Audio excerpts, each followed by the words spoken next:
Hello teachers, learners, and parents. Sir Jeff po, at your service. Alam nyo ba na meron tayong website na tinatawag na DepEd Commons? Ang DepEd Commons ay binuo upang gawing accessible ang pagtuturo at pag-aaral dito sa ating bansa gamit lamang ang inyong mga smart devices gaya ng cellphones, tablets, at computers. Dito ay maaari nating ma-access ang iba't ibang learning materials mula sa Department of Education. Meron itong mga interactive materials, electronic self-learning modules, at instructional video lessons mula sa DepEd TV na tiyak na makatutulong sa pag-aaral ng mga mag-aaral galing ka man sa public o private school.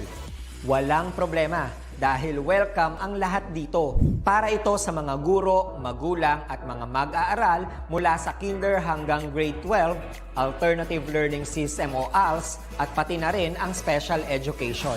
At huwag kang mag-alala dahil kahit walang load ay maaari mong ma-access ang mga learning materials. Tama! Libre ito.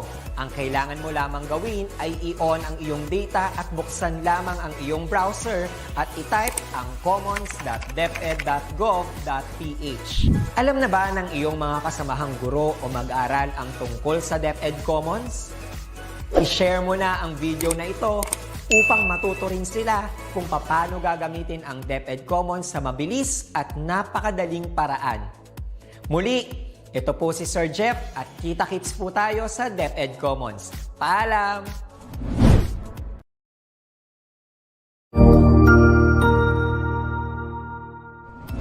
Magandang araw! Sir Wilbur po, at your service. Narito ang ETULay upang gabayan ka sa inyong pag-aaral upang lubos na maunawaan ang iba't ibang paksa o subject. Ang ETULay ay isang free online tutorial class na pinangungunahan ng DepEd Educational Technology Unit sa pamumuno ni Undersecretary Elaine Del B. Pascua.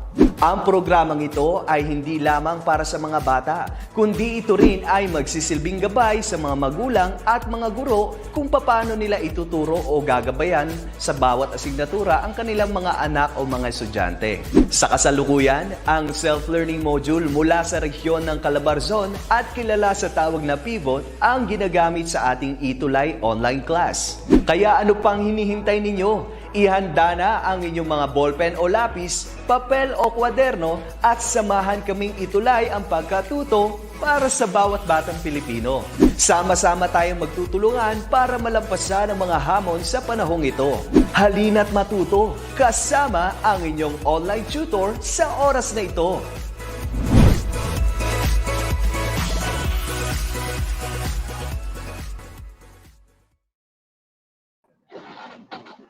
Good afternoon and welcome to our ETULay session for English 3.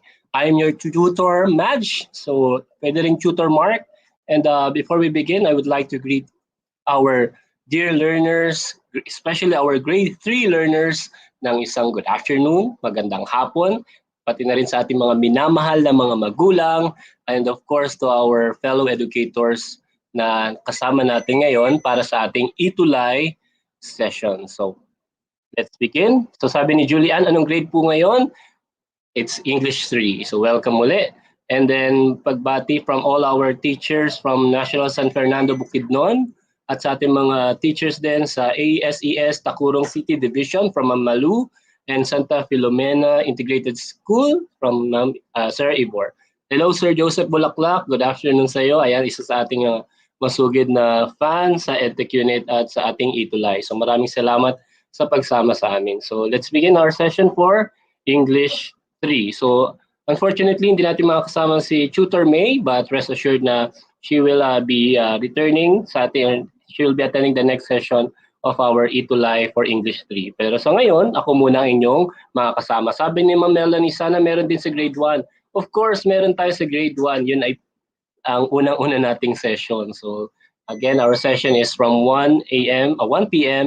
to onwards. Minsan mabot tayo ng 6 or 7. Pero every Monday, Wednesday, Friday, ayan, uunahan ko na kayo, ay meron na tayong early morning na session. So meron tayong reading intervention or reading remediation, math remediation, and meron din tayong storytelling every NWF. So Monday, Wednesday, and Friday. So sa Wednesday natin, ang unang session natin ay music. So sigurado matututuan na natin ang musika with another tutor natin, with Tutor Ariel. And that's music for grade 1. So that will be our Wednesday. Ayan, so maraming salamat muli sa pagsuporta ng ating ETULay. So let's begin again our session for English 3. For our week 5, alam natin that in English, there are words that used to replace nouns. Sige nga, sa ating mga learners today, ano kaya yon? So we're going to use Filipino or nagtatagalog si Sir Mark kasi alam ko para mas madali nating maintindihan, lalo na sa ating mga learners. Kasi nga, this is not an online class. This is not a typical na DepEd TV na palabas din. Though we have our own DepEd TV for English 3, ito ay tutorial. So ginagamitan natin ng Filipino para mas madali ninyong maunawaan ang lesson. Alright, so sige nga mga bata, ano ang words or in English, ano yung words that can replace or what do you call this parts of speech na nagre-replace ng nouns? Baka may idea ng ating mga learners. So sabi nila, there are in English words, there are words that are used to replace nouns. So ang tawag sa kanila ay, next start sa letter P.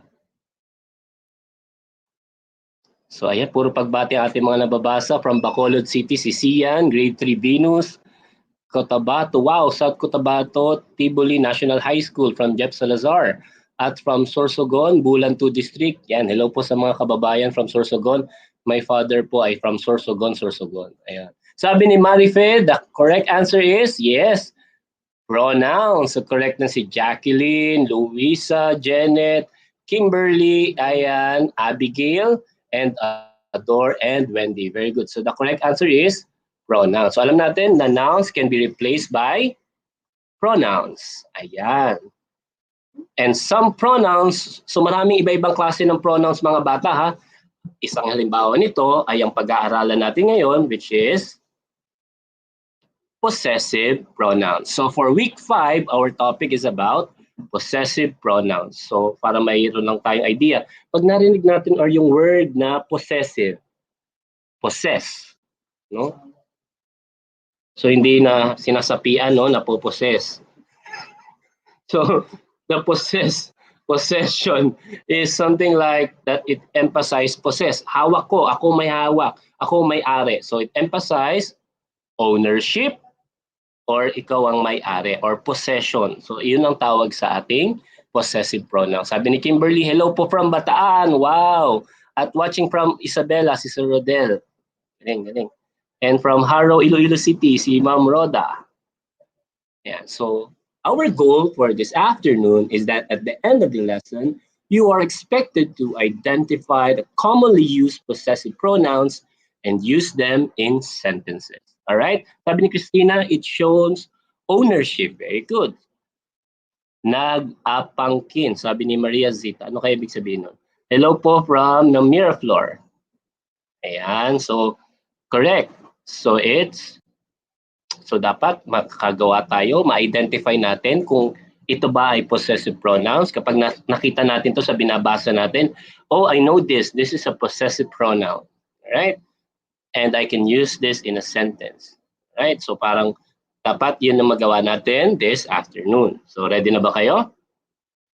Sige, sabi ni Ma'am Teresa, watching from Sarangani Division and Tacloban City naman, si John McClure. So maraming salamat muli sa ating mga nagpapa-shoutout. So hindi man namin mabasa ng lahat yan. Alam po ninyo kung gaano po kami kasaya. Nakasama nyo kami this afternoon. You may share this link or you may create a watch party para mapanood ng inyong mga klase or ng inyong mga learners. Alright? Sabi ni Adore, nagpaangkin means nang aangkin. Alright, so angkin, akin yan. It's my possession. Very good, Sir Adore. Alright, so let's, this is from, again, we're using the module from the pivot 4 or ng ating Region 4A, Calabarzon. So ito yung nasa module natin. So meron daw isang conversation with a boy and a girl.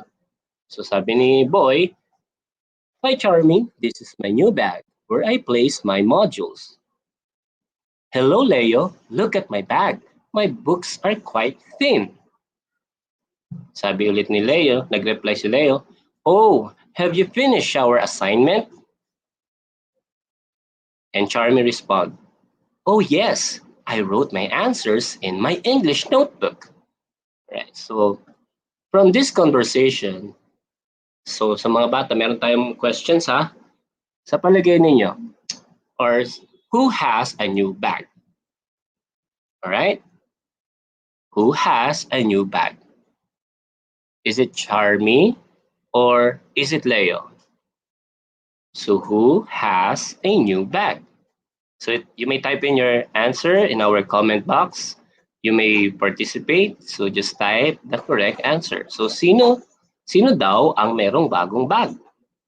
So ayan. So Ayan, Rishmay, and Missy got it correct. So the correct answer is Leo. So si Leo, sabi kasi kanina dito, he greeted Charmy. He said, this is my new bag where I place my modules. So the correct answer is Leo. The next question is, what did Charmy write in her notebook? What did Charmy write in her notebook? So ano daw ang sinulat ni Charmy sa kanyang notebook? So what did Charmy write in her notebook? So pwede niyong basahin din yung binabasa ni Sir Mark para ma-practice din kayo how you're going to speak in English. So what did Charmy write in her notebook? Right, very good. So her answers in her assignment. So meron silang assignment sa English. So my answers in English notebook. So she wrote her answers in her English notebook. All right, so next. So very good, Rishmay, John, and Missy. So very good kay John. Next natin na question. May clue na tayo kanina. Which notebook did she use in writing her answers? Which notebook did she use in writing her answers? So this is a question. Which notebook did she use in writing her answers? So ano daw notebook ang ginamit ni Missy? So she. Sabi ni Janet, it's English. Very good. Zami, Emily, Rishmay, Joseph, Missy. Great. So good job. Next question. What can you say about the highlighted words? What can you say about the highlighted words? So we have the word my, our, or our. So my new bag, my bag, my books, my answers, my English notebook, our assignment. So yun na mention ni Sir Mark, di ba? So alam nyo ba, nang tawag sa mga words na yan ay possessive pronouns. So yun ang ating topic nga today. So yun lang ay ilan lamang sa mga examples ng mga possessive pronouns. Very good, Janet. Yan. Alright? So naunawaan na natin ang ating possessive pronoun. So a possessive pronoun shows ownership or possession. It states that something belongs to someone. Unlike nouns, which use apostrophe and -s in showing possession, pronouns do not. Possessive pronouns include the following. So again, tatandaan to mga bata, kapag possessive pronoun, hindi tayo gumagamit ng apostrophe. Laging tatandaan kapag tayo ay gumagamit ng isang possessive pronoun, hindi tayo gumagamit ng apostrophe. Alright? So, again, walang apostrophe sa possessive pronoun. So, never kayong gagamit ng apostrophe. Alright? So, let's take a look at the table or in our table of the possessive pronouns.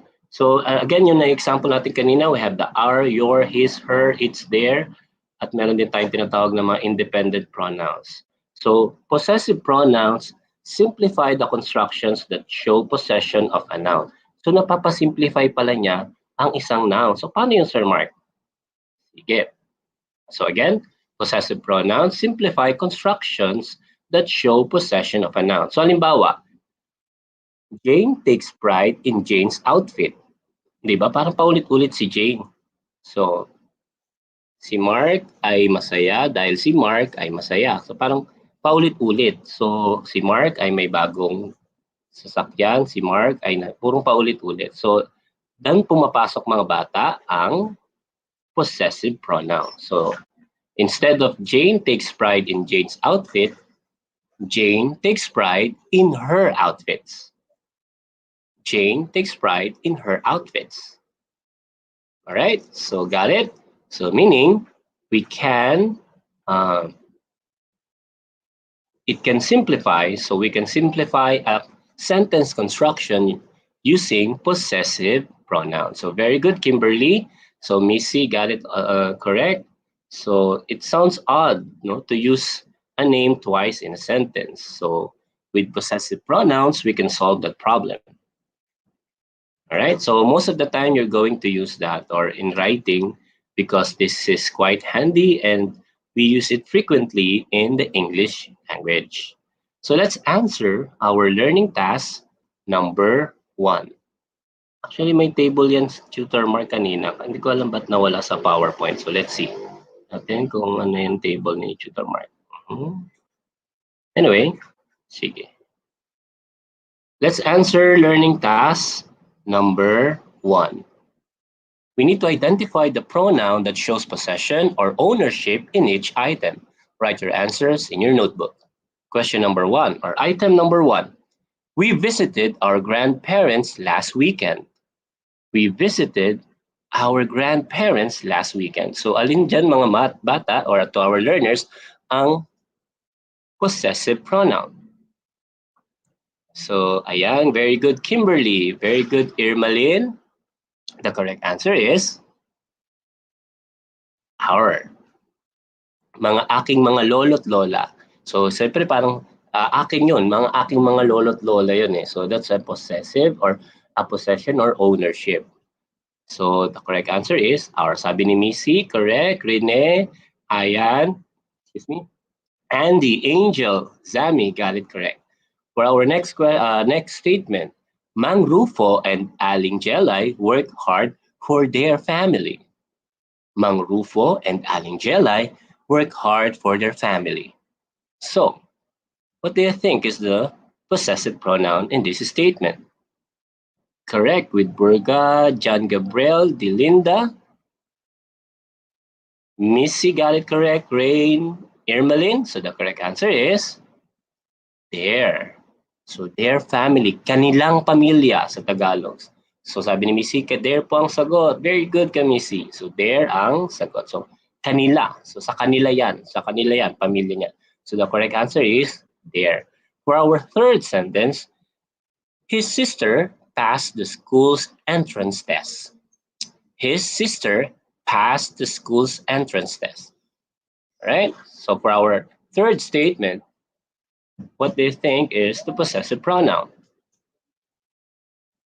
Sabi ni John, Imelda, Andy, Rain, Teresa, Richel, Ayan, Klang Shantian.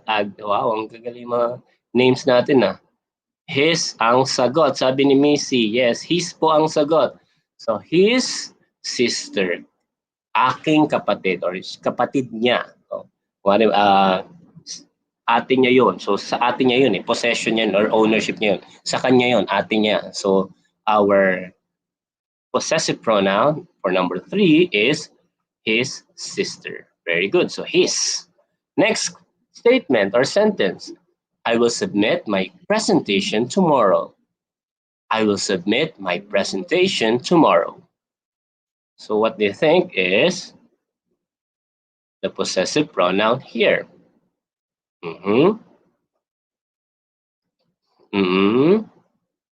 So, may iba-iba tayong sagot. Pero tama yung mga sagot ninyo, kasi meron tayong ang word na nakikita ko na isang letter ay isang pronoun din.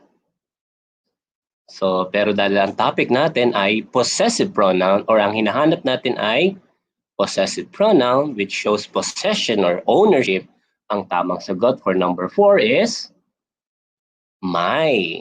Very good.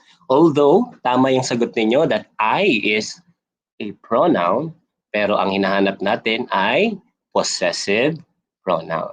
So, other term ay it's a subjective pronoun. May isa pang word nakalimutan ko lang, but it's more of the subject. So, kapag it's a pronoun na nag-start sa isang sentence, like the word or like the word natin na I. So, pero the correct answer for number 4 is my. So, my presentation, aking presentation. All right? So, that's the correct answer. Number 5. The teacher checked our test papers. The teacher checked our test papers. For question number 5, what do you think is our possessive pronoun here?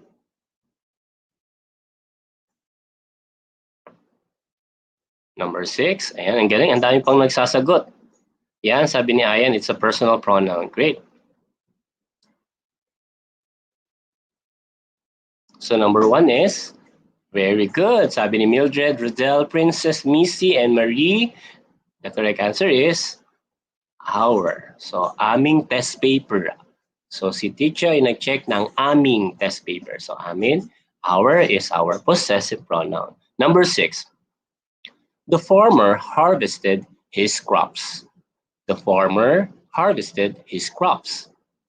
For question number 6. What do you think is our possessive pronoun here? Very good. Sina Ayan, Mark, Imelda, Marie, Rain, Misha, Rene, excuse me, Nolly, Ayan, Kiel, Renata, Marilyn, Michelle, James, Princess. The correct answer is his. His crops. Pananim ni farmer sa kanya. His crops. Alright, great. So nakikita rin natin na parang, Sir Mark, parang ang possessive pronoun nagbe-base din sa gender. Kasi farmer, his ang inani mo. His. Pwede bang her? Yes, pwede. Kung ang identify natin na gender ay babae. Pero normally, ayan dahil sa sentence natin ay ang farmer ay na-identify nating boy or a male gender, kaya his crops. So the answer here is his. Question number 7. My uncle planted fruit-bearing trees in our backyard. My uncle planted fruit-bearing trees in our backyard. So nagtanim daw si uncle ng mga punong namumunga sa kanilang bakuran. So, ano ang ating possessive pronoun for question number 7? Sabi ni Renata ay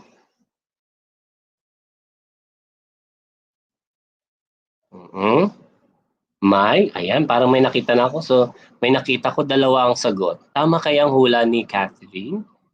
So, the correct answer is, so we have 2. My uncle and our backyard. So, tama. Very good. So, ang galing ninyo na-identify nyo na at na-check nyo na yung pala, sir. Sabi ni na meron pang dalawa. Sabi ni Angel, my at our po. Now, galing. Very good.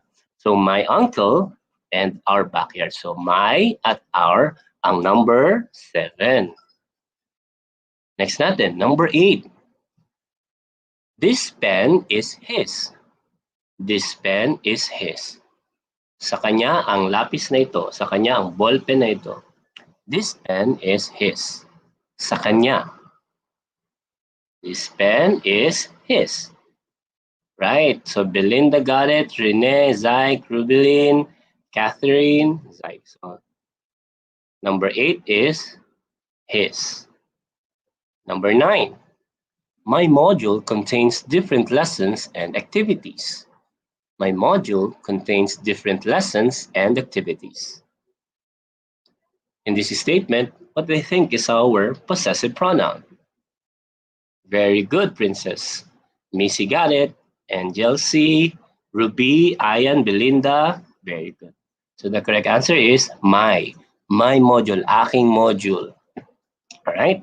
And then for our last question or last statement, the cat grooms its kittens. The cat grooms its kittens.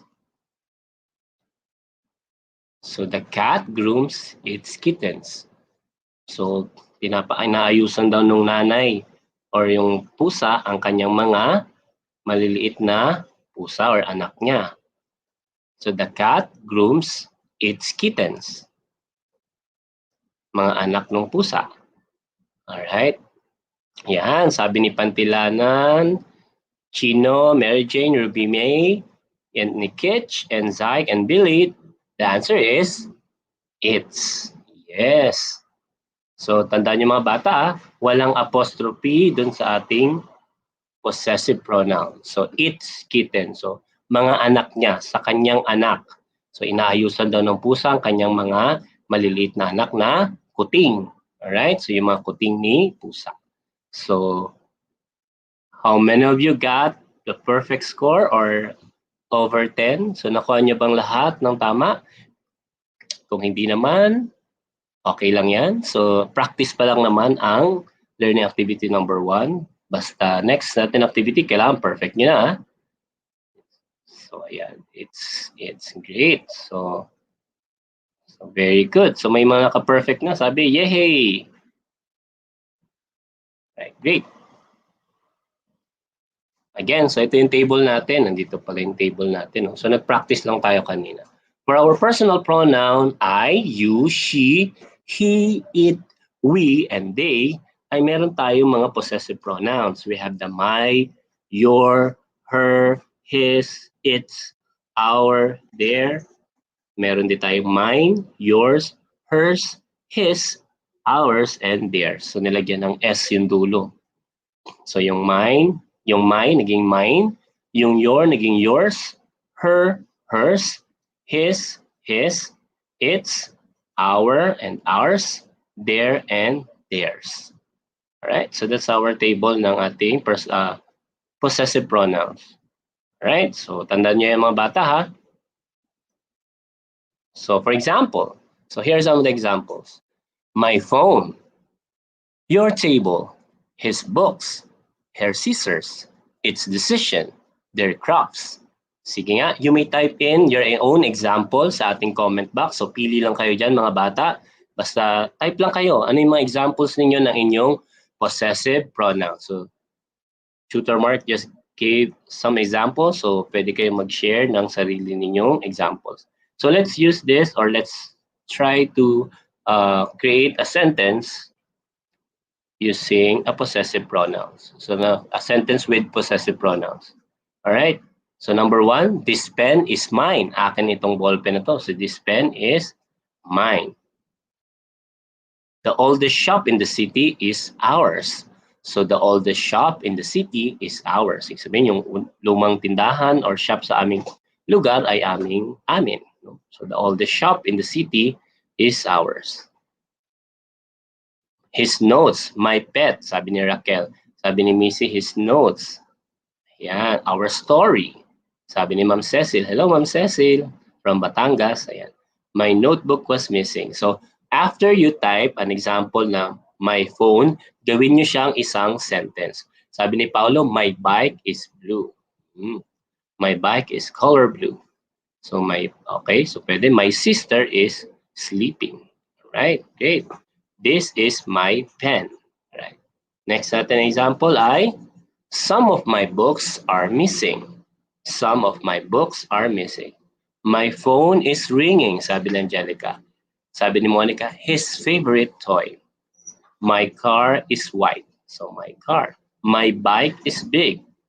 Sabi ni Abby, my phone is already broken. Can I borrow yours? Yeah. That new bicycle is his. That beautiful dress is her. Or is hers. Sabihin sa kanya yun. So that beautiful dress is hers. That machine in the corner is theirs. All right, so that is my book. Their house, sabi ni Rene, that is my book. Sabi ni Raquel, my pet dog is Butchoy. Ayan. My phone is missing. Great. So marunong na kayong mag-identify ng possessive pronouns, and at the same time, you were able to write a sentence or type a sentence that has a possessive pronoun. So remember mga bata, this again, your sign, tatandaan natin na yours or your is the possessive pronoun and has a noun following it. So pansinin nyo na, or mga bata, your book, your table, ang kasunod ng your ay noun or bagay. So your book, your table, your dress, your short, your bag. So napapansin niyo, pero pag yours naman, yun yung nagiging bagay. So wala siyang kasunod na noun. So nakita niyo mga bata, can I borrow yours? So wala siyang kasunod. Wala siyang kasunod ng wala siyang kasunod na noun. So again, tatandaan mga bata, pag gagamit kayo ng yours, wala siyang kasunod na noun. Pero kapag gumamit kayo ng your, yun ang may kasunod na noun. Alright? Parang, is that dog yours? Diba? Sa iyo ba yung aso na yan? So, dun yung magagamit ang yours. So, is that dog yours? So again ha, yours ay walang noun na kasunod. Compared sa your table, your book. Yan. So yun ang pagkakaiba ng your at yours. Right?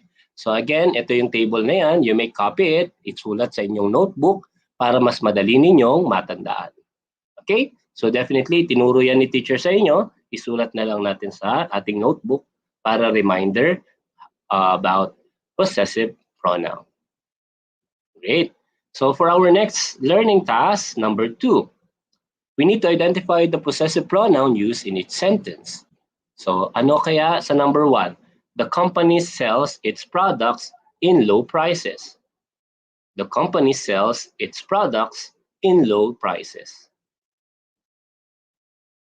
So the correct answer is its. So its products. Sabi ni Trevor G, wait, okay. Sige. By the way, again, naka-record ang ating webinar session. So kung may kaklase kayo na hindi nakakapanood ng ating ETULay, i-share ang ating video para sila ay matuto rin at makasabay sa ating lesson. Alright, number 2. Mr. and Mrs. De Chavez bought plants for their house. Mr. and Mrs. De Chavez bought plants for their house. So the correct answer is pag may nabasa na akong tama, it means okay na. Yan, sabi ni Abby, Andy, and No Marie, it's their house, bahay nila. Number 3, can you submit your report tomorrow? Can you submit your report tomorrow? So for question number 3, our possessive pronoun is your. Very good, Raquel. Ating first honor na nakasagot. So the correct answer is your report. Number 4, we regularly visit our grandparents in their farm. We regularly visit our grandparents in their farm. Ayan, so dami nakakuha ng number 3. Your ang tamang sagot. Correct, Missy, Princess Susan, Andy, and Robelyn. So number 4, we regularly visit our grandparents in their farm. So meron tayong nakikitang dalawa. So the correct answers are and there. Correct, Raquel. Ayan. Number 5, Mr. Hernandez explains his lesson well. Mr. Hernandez explains his lesson well. For number 5, the correct answer is, and very good, Rain, No Marie, and Missy got it, our and there. So question number 4 natin. So for question number 5, the correct answer is his. Very good, si Kathleen. So number 5, his lesson well. So That's the answers, or those are the answers for our learning task number 2. For our number 3, definitely madali na to sa inyo ha. So number 1, we need to identify. So sabi natin kanina, ang pronouns ay may gender din. So si Cherry Ann. So pag nakita ninyo, Cherry Ann submitted his or her report on time. So alam natin Cherry Ann is the name for a girl. So the correct answer here is, for our learning test number 3, the correct answer is correct, her.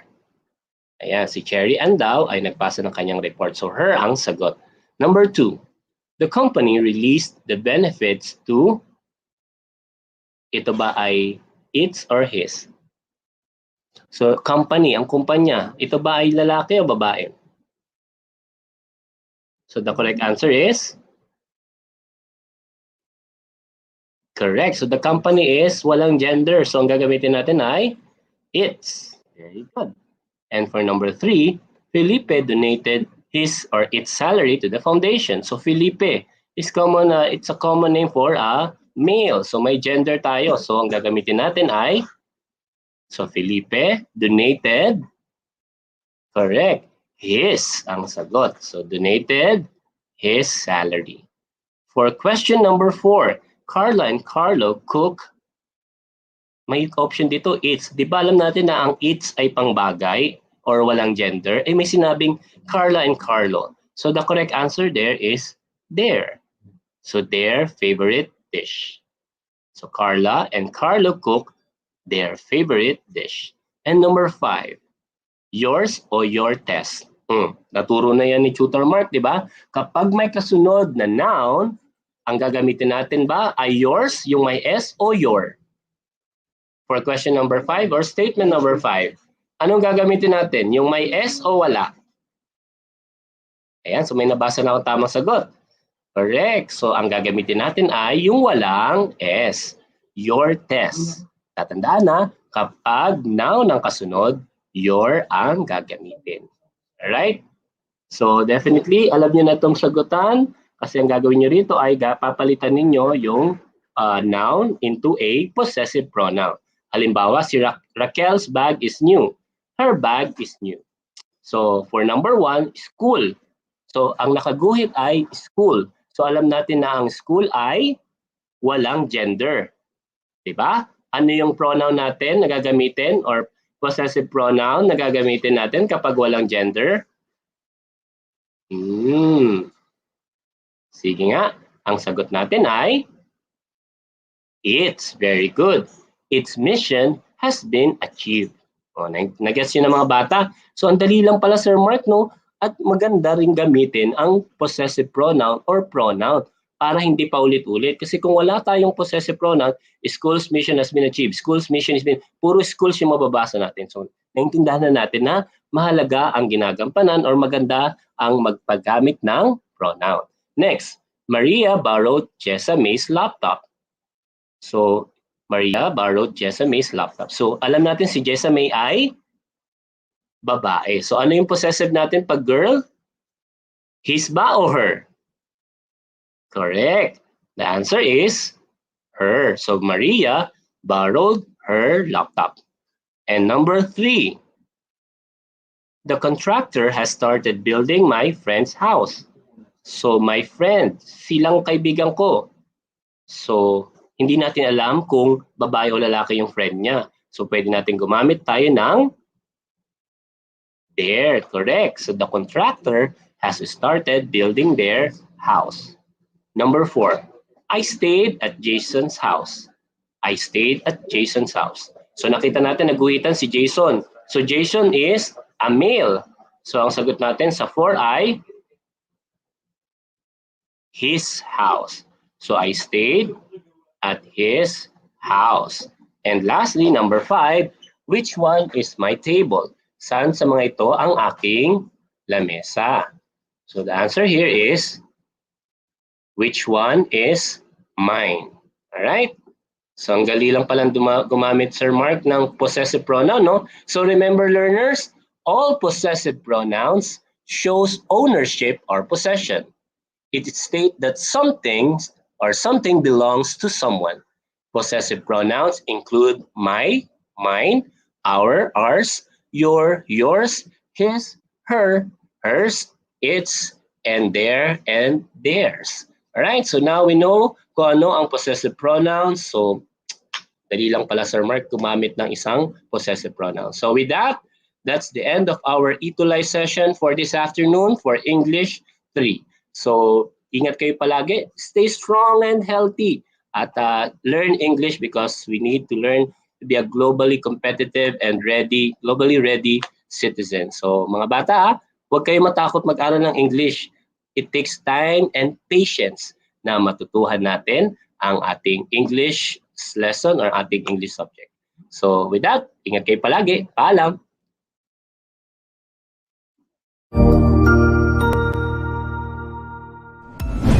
Sigurado ako na marami ka na namang natutuhan sa ating ETULay tutorial session ngayong araw. Tandaan, ito ay hindi lamang para sa ating mga mag-aaral, kundi pati rin sa ating mga minamahal na guro at mga magulang na kaagapay natin para maituloy ang pagkatuto sa kabila ng nararanasang pandemya. Patuloy ding sumubaybay sa DepEd TV para sa mga araling ginawang video episodes. Mapapanood ito mula Lunes hanggang Sabado, alas 7 ng umaga hanggang alas 7 ng gabi sa inyong mga telebisyon. Abangan bukas mula 1:00 ng tanghali ang iba pang aralin sa ating ETULay free online tutorial session sa Filipino. I-like and subscribe at manatiling nakasubaybay sa ating ETULay tutorial session sa DepEd Edtech Unit FB page at Educational Technology Unit channel sa YouTube at sa DepEd Tayo at DepEd Philippines social media accounts. Paalam!